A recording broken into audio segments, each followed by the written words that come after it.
everybody, it's Claire. I'm back with another quick review of some of the main ideas that we talked about in our Writing with Clarity and Confidence training. The whole purpose of this is to provide you with a really brief, like a 2-minute video to keep some of those ideas at the forefront of your mind so that you can use them in your daily life. Last week we talked about figuring out what is the main objective that I'm trying to accomplish here in my writing and establishing that and sticking with it throughout your entire message. Now it's time to think about, who am I writing to? Who is my audience? What is important to them? And how should I be tailoring this message so that it reaches them where they are? So if you recall, we discussed that difference between a writer-centered message and a reader-centered message. And we as writers, often the first inclination is to think, I gotta get this done. I wanna get it off my desk. I wanna just get through it. But really, we should be flipping that and thinking about, who is my reader? What is important to them? What is their baseline of knowledge?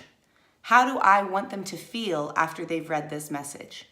What should we do to make sure that our message has a high readability for our audience? The first thing is to keep it concise and clear, getting back to that clear objective that we talked about last week. Secondly, would be to utilize active voice more so than passive voice. And all that means is that the doer of the action is leading the sentence. So Claire created a video to help you remember ideas rather than the video was created by Claire. Thirdly, you want to keep it short and simple. Really try to focus on just one main idea per sentence. And then lastly, be sure to include a call to action in your writing. What do you want your reader to do? As writers, remember, we have a responsibility to meet our audience and to make it easy for them to understand the message that we're trying to send. Often, remember, it's not what you say, but it's just as importantly how you say it. So consider this as you're going through your writing this week. Who's my audience?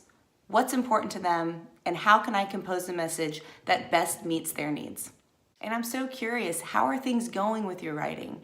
Have you been able to incorporate any of these ideas into your workday and how you're communicating with clients and colleagues? If so, please respond to this email or comment in the video, and I'd love to hear about your success stories.